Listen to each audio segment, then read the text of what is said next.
समाज सेविका मुस्कान किन्नर द्वारा किए गए सराहनीय प्रयास से ग्राम पंचायत क्षेत्र में लगभग 70 मीटर लंबी सड़क का निर्माण पूरा हो गया है। वर्षों से कच्चे रास्ते के कारण लोगों का आवागमन बाधित रहता। कहीं कच्चे गड्ढे में लगभग 4 से 6 फीट थे। मरीजों को अस्पताल तक पहुंचाने, स्कूल जाने वाले बच्चों को भी परेशानी झेलनी पड़ती थी। लेकिन अब इस सड़क के बन जाने से ग्रामीणों के चेहरों पर राहत और खुशी की मुस्कान दिख रही है। स्थानीय निवासियों का कहना है कि सामाजिक क्षेत्र में इस तरह का योगदान एक उदाहरण है जो दिखाता है कि सेवा की भावना ही मानवता का सबसे बड़ा धर्म है। निर्माण कार्य पूरा होने के बाद समाज सेविका मुस्कान किन्नर ने बड़ा बयान देते हुए कहा कि मेरा उद्देश्य केवल जनता का भला करना है, लेकिन आशंका भी है कहीं ग्राम पंचायत इस कार्य का श्रेय लेकर सरकारी पैसे का हिसाब ना दिखा दे। उन्होंने प्रशासन से पारदर्शिता सुनिश्चित करने की अपील करी। आगे उन्होंने सनातन धर्म को बढ़ावा देने की अपनी प्रतिबद्धता का जिक्र करते हुए बताया कि प्रयागराज में आयोजित होने वाली आगामी कुंभ मेले में वो समाज को जोड़ने, सेवा कार्य और धार्मिक समरसता का संदेश देने के लिए विशेष कार्यक्रम करने जा रही हैं। यूपी न्यूज समाचार से संवाददाता प्रभाकर राय की खास रिपोर्ट। ये जो 70 मीटर की सड़क आपने निर्माण कराई है, आप अपने पैसों से कराया है। ग्राम पंचायत चित्तालगढ़ में मिट्टी भी ढलाई आपने करवाई है। क्या कुछ कहना चाहते हैं इस रोड को लेकर, जो आपने ये रोड के लिए आपने एक बड़ी पहल कार्य किया है? जय श्री महाकाल, ओम नमो नारायण, हर महादेव।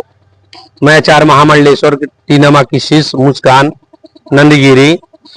ये जो मैं चित्तालगढ़ में कराई हूँ, ये अपने आम जनता के लिए कराई हूँ।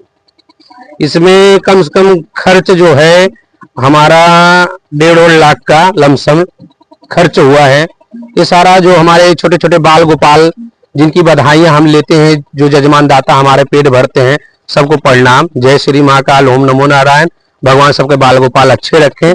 मैं सारा काम जो करवाई हूँ यहाँ से वहां तक 70 मीटर का अपने जनता के लिए करवाई हूँ, क्योंकि यहाँ पे कोई रास्ता नहीं था, बहुत परेशानियां हो रही थी। यहाँ का प्रधान जो है कभी इस पे ध्यान नहीं देता। इसके आगे हम एक नाली भी बनवाई हूँ। इस मोहल्ले में इतने कचड़े होते, छोटे छोटे बच्चे पढ़ने लिखने जाते हैं, स्कूल से निकल के आते हैं तो गिर जाते हैं। मेरे विचार यही आया कि बच्चों को देख के मुझे दुखित हो, इनके कपड़े गंदे हो जाते हैं, स्कूल जाते हैं बच्चे। इससे अच्छा इस रोड को हम ही निर्माण करवा दें। तो इस कार्य पे लगभग कितना खर्च हुआ है? लगभग इस पे खर्च कम से कम 1.5 लाख रुपए का खर्च हो गया। बहुत गहरा था, कम से कम 5 फीट मिट्टी का भरैया हुआ है। काफी दिनों तक काम चला। इसका हमने अपने हाथों से निर्माण करवाए। ऐसा तो नहीं है कि आपने इतनी लागत से 2 लाख 2.5 लाख रुपए खर्च किए हैं, इस पर ग्राम पंचायत निधि से वो पैसा खारिज कर ले, इस पर कुछ कहेंगे?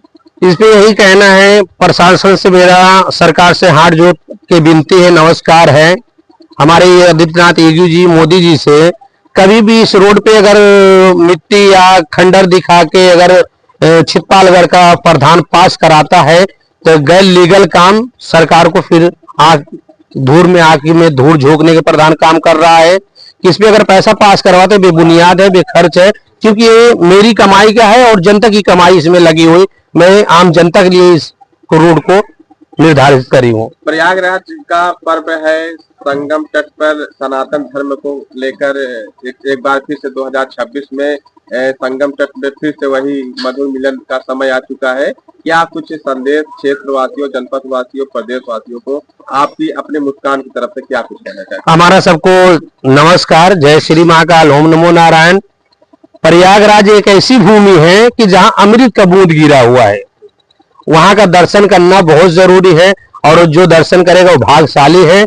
सभी को, सनातनी भाई को दर्शन करना चाहिए और सदा सनातनी के लिए काम करना चाहिए। हमारा भी सनातनी के लिए बहुत सारा योगदान रहता है और सहयोग रहता है। 10,000 साधु समाज का मैं भी साथ लेके चलती हूँ। हमारे कई मंदिरों में काम चला है, क्योंकि एक समाज सेविका हूँ। मंदिर हो या मस्जिद, हर क्षेत्र में आप चंदे के रूप में 10, 20, 50 लाखों रुपए आप देती रहती हैं। क्षेत्र हो या जनपद हो या प्रदेश हो, लगातार आप देती रहते हैं। इस पर क्या कुछ कहना चाहते हैं सनातन को लेकर? सनातन को लेकर यही कहना चाहती हूँ मैं कि खूब खुशियां हो और चारों तरफ हमारे हिंदुस्तान एक सनातनी हो और एक सनातनी का एक पहचान हो कि हमारे हिंदुस्तान खुशियों से भरा रहे और सबके बाल गोपाल खिलते रहे। हमारे सरकार से भी हाथ जोड़ के विनती है कि ऐसी सरकार भगवान करे कि हर बार ऐसी सरकार आए। ऐसी सरकार को हिंदुस्तान में जरूरत है। इनसे अच्छा किसी की सरकार नहीं होगी और इनसे तो कोई सरकार चला नहीं सकता।